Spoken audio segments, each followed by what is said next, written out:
यकसा रह सकता है जिसको ये इस बात का अंदाजा, जिसको इस बात का इल्म है कि हमारे माँ बाप का मेरे ऊपर हुकूक क्या है, हमारी बीवी का हमारे ऊपर हुकूक क्या है, हमारे बच्चों के मेरे ऊपर हुकूक क्या है। अगर आपको इस बात का इल्म है कि हम अपने माँ के हुकूक को सही तौर पर अदा करते हैं, हम अपने बीवी के हुकूक को सही तौर पर अदा करते हैं, हम अपने बच्चों के हुकूक को सही तौर पर अदा करते हैं, तो उस घर में कभी झगड़ा फसाद नहीं होगा।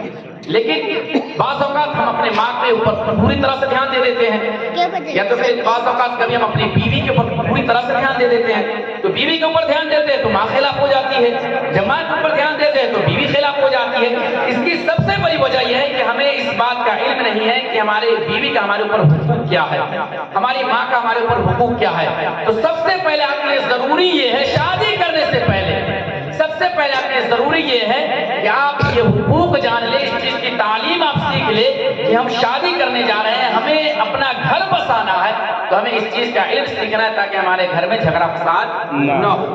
हमारा घर जो है, जैसे अभी एक बात बताओ कि हमारे जो हाजी साहब हैं, उनके पास शायद अभी 5 बेटे हैं या 4 बेटे हैं, अभी सब लोग यकसा हैं। उन्होंने रिश्ते को मजबूत धागे की तरह बांध करके रखा है। जब तक हाजी साहब हैं हमें ये लगता है कि रिश्ता इसी तरह मजबूत रहेगा। लेकिन मैं साहिब खाना से ये कहूंगा कि जिस मोहब्बत के साथ आपके वालिद मोहतरम ने आप लोगों को जो सबक सिखाया है, जैसे परिवार को लेकर के चला है, आप भी अपने परिवार को एक साथ जुड़ करके लेकर के चलिए। इसलिए कि जब तक ये 5 उंगल एक साथ है, इसके अंदर ताकत है, कोई माए कलाल इसको हिला नहीं सकता है। लेकिन जब ये 5 उंगल अलग अलग हो जाएंगे, अलग अलग हो जाएंगे, एक जब आ जाएगा जिसको कोई भी चाहे तो हिला सकता है, कोई भी चाहे तो तोड़ सकता है। तो अगर आप चाहते हैं कि हमारी रिश्तेदारी में, हमारे घरों में इसी तरह की मोहब्बत कायम रहे, तो चूंकि बाज़ वक़्त जो हमारे नाखून बढ़ जाते हैं ना, तो हम उंगलियां नहीं काट करके फेंकते हैं, हम अपने नाखून को काट करके उसको साइड कर देते हैं जो बढ़ा हुआ होता है। उसी तरह जब हमारे रिश्तों में कभी गलतफहमियां पैदा हो जाए तो हम गलतफहमियां को दूर कर लें, उसकी इस्लाह कर लेना कि रिश्ता को खत्म कर दें।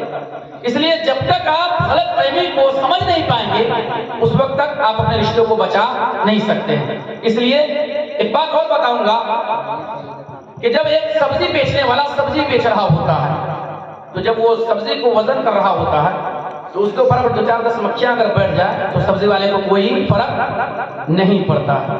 लेकिन अगर वही कोई सुनार सोना वजन कर रहा हो, अगर उसके ऊपर एक मक्खी भी बैठ जाए तो उसको 1000 का नुकसान है या नहीं?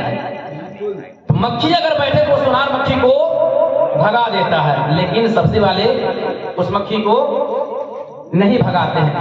मैं आपके लिए सबसे बड़ी बात ये कहना चाहूंगा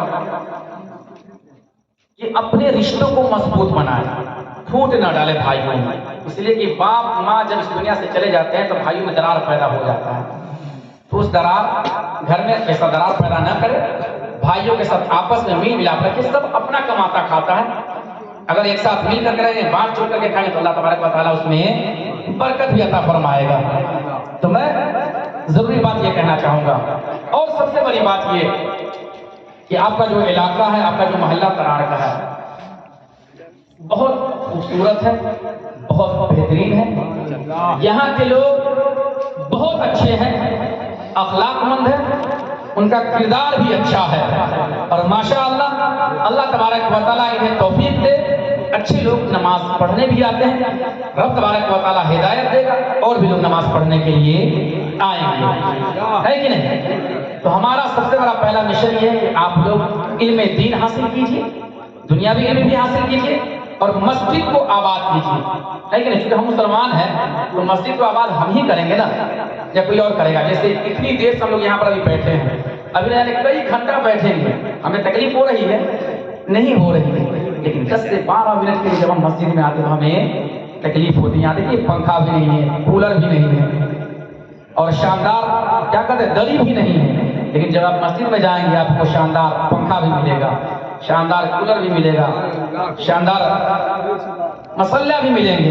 तो आप मस्जिद में आया करें नमाज पढ़ने के लिए, उससे आपके जो दिल का मैल होगा ना वो धुल जाया करेगा। हम लोग अपनी जिंदगी में बहुत सारे गुनाह करते हैं, बहुत सारी खताएं करते हैं, तो गुनाह को माफ कराने के लिए वही तो एक रास्ता है कि नहीं? है ना रास्ता? मस्जिद में जाए, रब की बारगाह में सब सुजूद हो